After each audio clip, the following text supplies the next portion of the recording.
Assalamualaikum warahmatullahi wabarakatuh. Kami di kelompok 3 akan menjelaskan mengenai Kerajaan Medang dengan anggota sebagai berikut.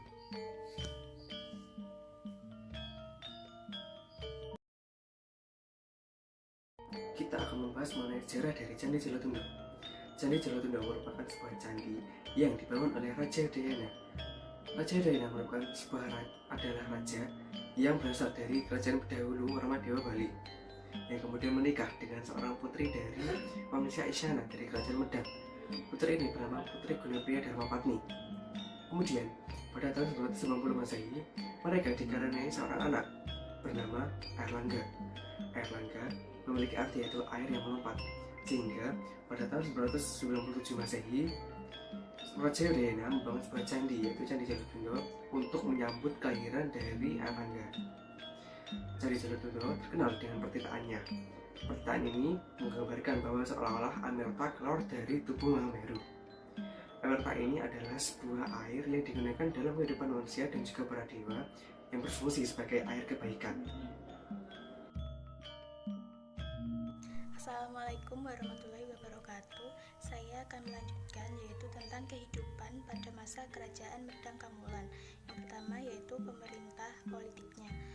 Diketahui pada saat itu terjadi perpindahan kekuasaan politik dari Jawa Tengah ke Jawa Timur yang terjadi pada masa kekuasaannya yaitu Empu Sindo. Empu Sindo masih termasuk dalam keturunan dinasti Sanjaya atau Mataram di Jawa Tengah. Pada saat itu tidak memungkinkan bertahtanya dinasti Sanjaya di Jawa Tengah. Lalu Empu Sindo memindahkan kekuasaannya yaitu ke Jawa Timur. Selain Empu Sindo, ada beberapa raja lain yang diketahui memerintah di Kerajaan Medang Kamulan, yaitu ada Raja Dharmawangsa. Kebesaran Raja Dharmawangsa yaitu bisa dilihat dari yaitu dari politik luar negerinya. Lalu ada juga Raja Airlangga. Raja Airlangga ini juga masih keturunan dari Raja Empu Sindo dan masih banyak raja-raja yang lainnya. Yang kedua yaitu kehidupan ekonominya. Dapat disimpulkan ekonominya yang berkembang pada saat itu yaitu pertanian dan perdagangan.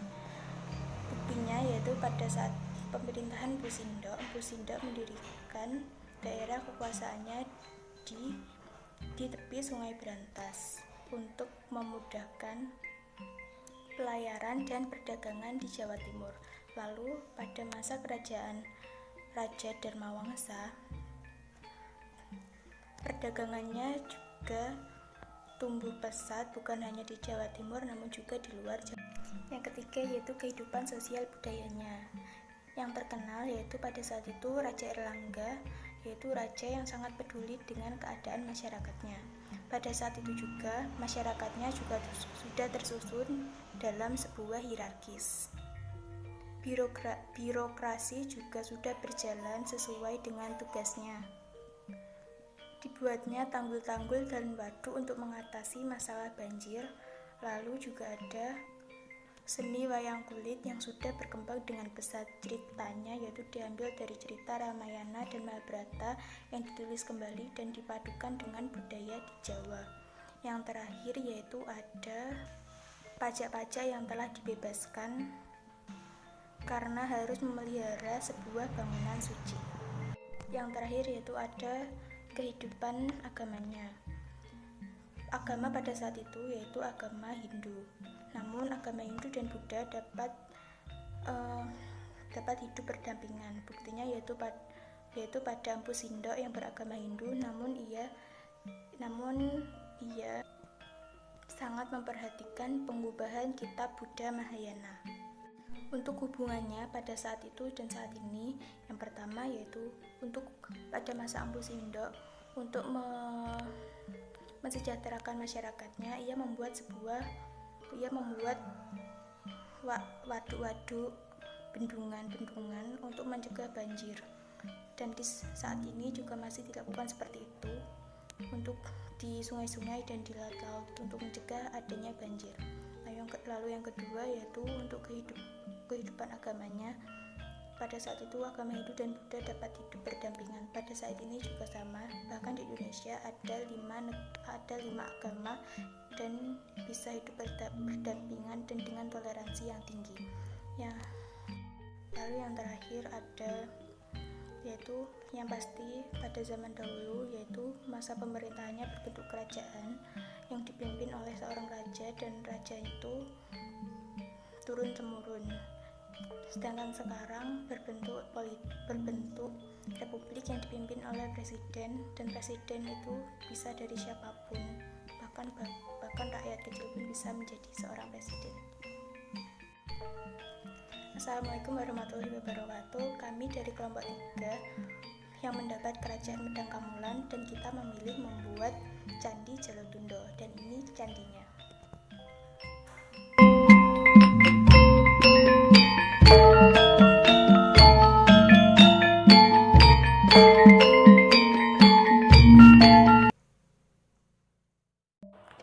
Perbedaan pemerintahan Kerajaan Medang Kamulan dan pemerintahan saat ini.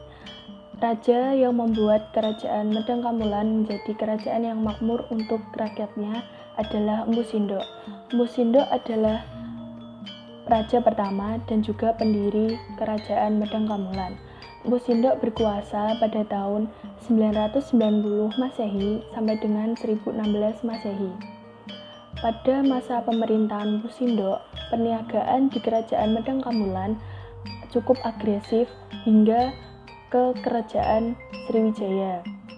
Pada masa pemerintahan Raja Dharmawangsa memiliki kebijakan selama memerintah untuk mensejahterakan rakyatnya, yaitu dengan cara meningkatkan kegiatan perniagaan dan kegiatan pertanian untuk mensejahterakan rakyatnya. Pada pemerintahan Kerajaan Medang Kamulan, pemerintah lebih fokus untuk meningkatkan kegiatan jual beli atau perniagaan dan juga kegiatan pertanian untuk mensejahterakan rakyatnya. Sedangkan pada pemerintahan saat ini tidak hanya bidang pertanian dan jual beli saja yang dikembangkan, tetapi juga pada kegiatan misalnya pada aspek kelautan, industri, teknologi, dan juga pada bidang sumber daya manusia juga ikut dikembangkan. Jadi, perbedaan pemerintahan pada masa Kerajaan Medang Kamulan dan pada pemerintahan saat ini adalah pada masa Kerajaan Medang Kamulan, pemerintah hanya fokus untuk meningkatkan kegiatan jual beli dan pertanian saja untuk mensejahterakan rakyatnya. Sedangkan untuk pemerintahan saat ini, semua bidang juga ikut dikembangkan. Salah satu contohnya adalah kegiatan industri atau teknologi lainnya juga ikut dikembangkan. Jadi semua bidang ikut berkembang pesat, tidak hanya pertanian dan juga jual beli saja yang ikut dikembangkan. Jadi perbedaan pemerintahan pada masa Kerajaan Medang Kamulan dan pemerintahan saat ini adalah pada masa Kerajaan Medang Kamulan belum banyak mengalami perkembangan seperti pada bidang industri dan teknologi. Tetapi pada pemerintahan saat ini, bidang industri, teknologi, dan juga sumber daya manusia juga ikut dikembangkan. Peninggalan-peninggalan Kerajaan Medang Kamulan yang masih relevan dan dapat diterapkan di kehidupan masyarakat dan bangsa Indonesia saat ini. Beberapa peninggalan Kerajaan Medang Kamulan diantaranya adalah bangunan-bangunan candi.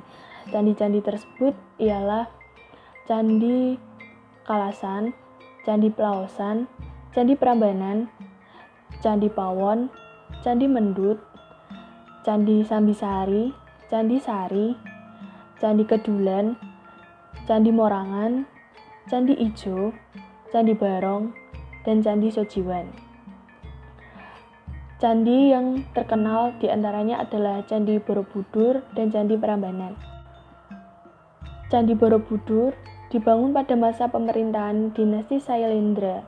Candi Borobudur dibangun pada masa penganut ajaran agama Buddha Mahayana, tepatnya pada tahun 750 sampai 800 Masehi. Candi Borobudur masuk ke dalam 7 keajaiban dunia. Selanjutnya adalah Candi Prambanan. Candi Prambanan adalah candi Hindu terbesar di Indonesia.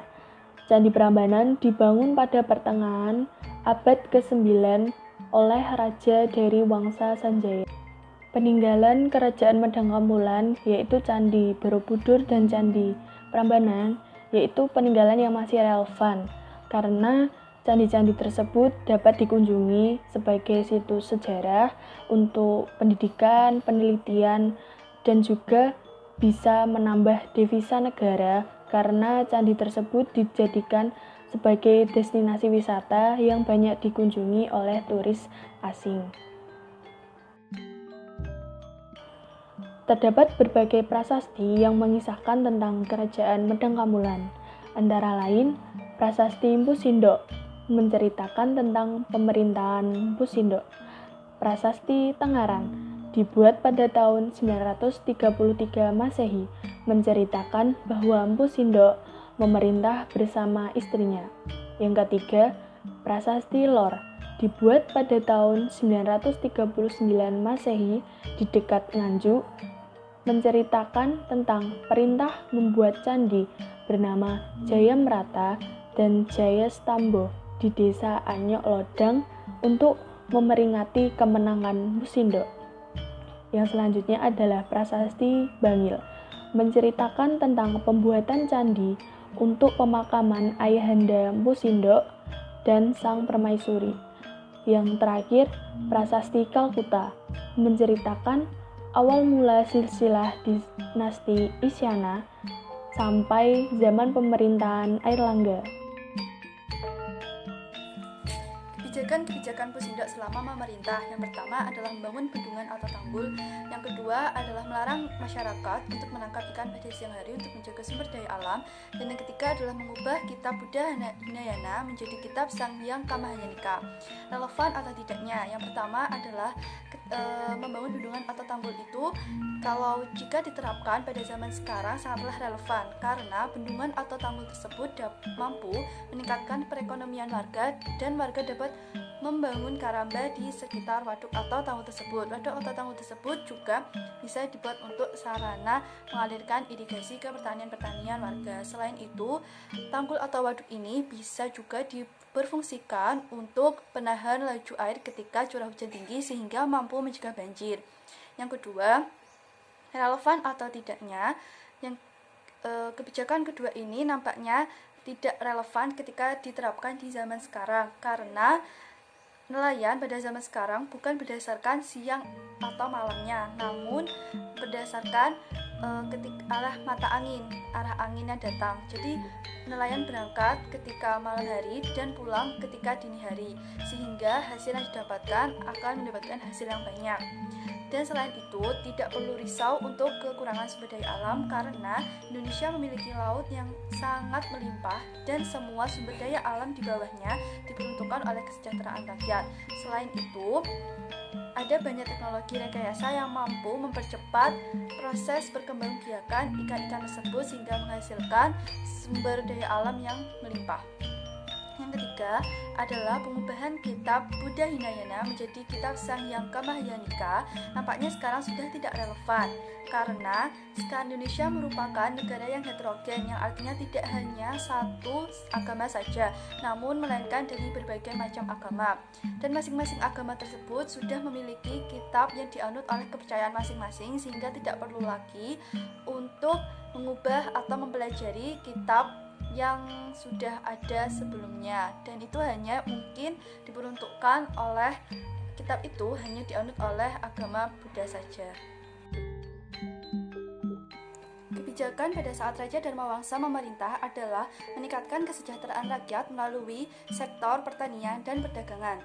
Kebijakan tersebut sangatlah relevan di Indonesia saat ini karena Indonesia saat ini mempunyai bidang agraris yang sangat luas dan kebanyakan atau sebagian besar masyarakatnya mempunyai mata pencaharian sebagai petani.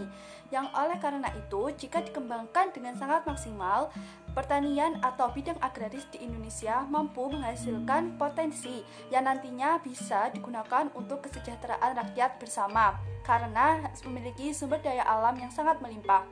Yang kedua, perdagangan. Karena Indonesia terletak di jalur strategis perdagangan, maka Indonesia juga punya berbagai sumber daya alam yang mampu dikelola dengan baik melalui ekspor impor, dan oleh karena itu jika dikembangkan pula secara maksimal, hasilnya akan bisa digunakan untuk kesejahteraan rakyat bersama. Namun untuk zaman sekarang tidak harus dipertimbangkan lagi, tidak hanya melalui dua faktor itu saja, namun bisa juga seperti kelautan dan industri misalnya. Kebijakan Raja Airlangga ketika memerintah. Yang pertama adalah membangun pelabuhan Ujung Galung di dekat Kali Brantas. Yang kedua adalah membangun Waduk Waringin Sabta. Yang ketiga adalah membangun jalan antara pesisir dengan kerajaan. Pernyataan pertama atau kebijakan pertama sekarang sudah tidak relevan karena sudah dibangun pelabuhan-pelabuhan di Indonesia yang letaknya di pinggir pulau atau di lautan yang lepas landai. Sekarang Kali Brantas sudah tertutupi oleh pemukiman-pemukiman warga yang sudah tidak memungkinkan untuk adanya masuk atau keluar kapal yang mengandung barang muatan. Yang kedua adalah membangun waduk. Membangun waduk juga sekarang masih sangat relevan ketika dibutuhkan. Waduk tersebut bisa mengurangi atau mencegah banjir, terutama daerah-daerah yang sering terkena banjir, dan hal itu bisa dicontoh oleh daerah-daerah tersebut.